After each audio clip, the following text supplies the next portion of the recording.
Now there's so much information out there now about terminal tackle. I think quite a few people get sort of bogged down, confused. It really is pick and mix. For me, I like to keep it as simple as I possibly can. If we start above the lead clip, 99% of my angling, I use Optimex 32 pound fluorocarbon leader. Where leaders are allowed, check the fishery rules, the venue rules, because sometimes they're not allowed, and you have to use rig tubing. But for me, where I can, it's always fluorocarbon, whether that's 6 foot or 26 foot, suits the situation. The main reason for fluoro, it's very heavy, so it lays on the lake bed. It's very, very strong, and it's about as invisible as in water as you're possibly going to get. Now that aside, a lead clip system, I do love. As I said, keep it simple. A nice lead clip system. This one I've got has got a pin goes through. It's the Carp Spirit one, and a nice little quick change link there. But always make sure, if the situation requires it, that can be ejected. Okay. Keeping it simple though does not mean you can't be prepared. In my job, I visit so many different venues.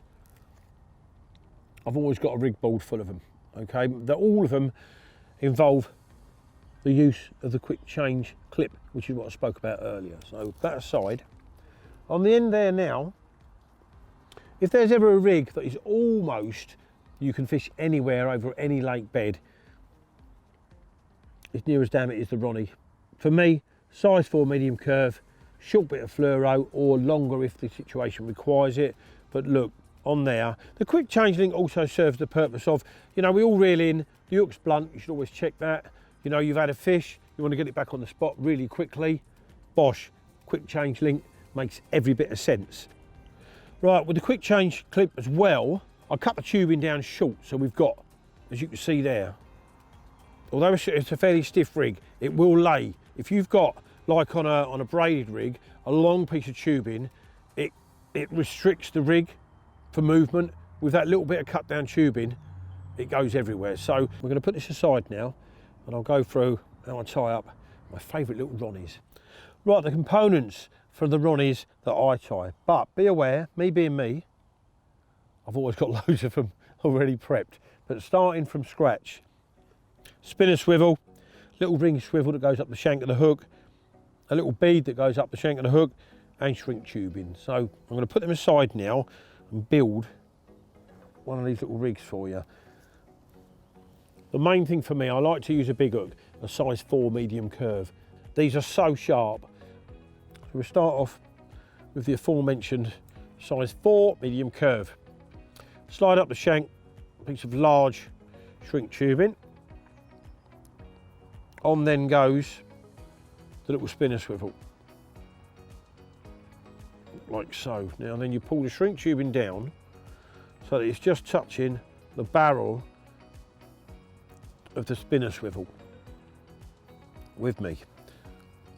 Be careful with these, any lighter burns, burny and hurts. So we're just going to shrink that tubing down enough before we melt it completely. I always put a tiny little bit of curve in that as well, I love that. They don't, but I do. Right, so there you go. You can see how that's going to sit. So on there now, we've got our little ring swivel, which obviously is the bait retention, and it slides up and down. Just check that's not too hot. Up and down the shank. And last but not least at this stage, our little bait bead. Now these have got a little hole in. Bosh. There we go. Again, just be so careful. Hooks are sharp and they go through one's skin.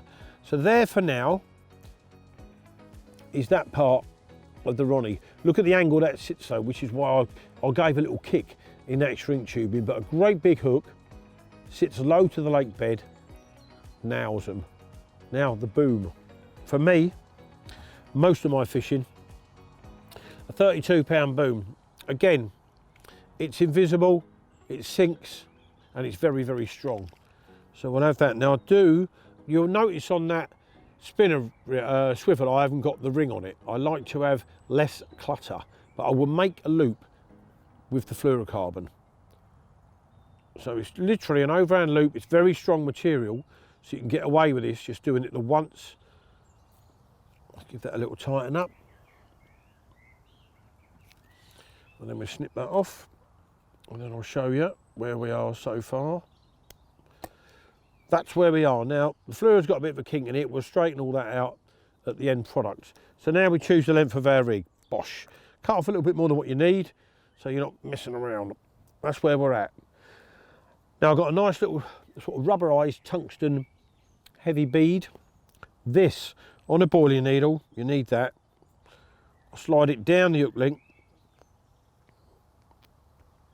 and then pull it over the top of the knot, and it sits.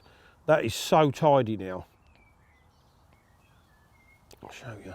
That is so tidy now. Look at it. As I said, close to the lake bed, loads and loads of movement at this end. There'll be loads and loads of movement at the other end. No brainer. So the other end, which will go obviously onto the quick change link, I'm using them about, I don't know, 5.5, 6 inches where I'm fishing at the moment. Another little overhand loop. A couple of these pullers just to tighten the knots up and straighten the hook link out. There we go. Let's have that there. Always being well aware there's a size 4, there you go, very sharp hook involved there. Now pull out all them knots nice and tight. Keep your tag ends of fluoro and put them in the rubbish bag. I don't want them laying everywhere. Give it a nice stretch out to give it nice and straight.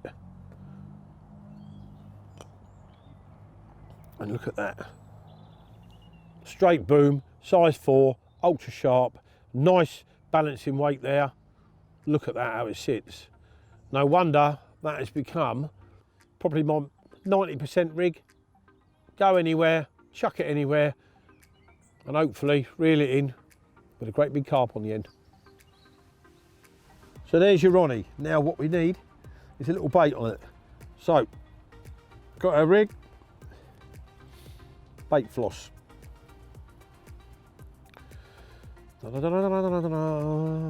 Bait floss through.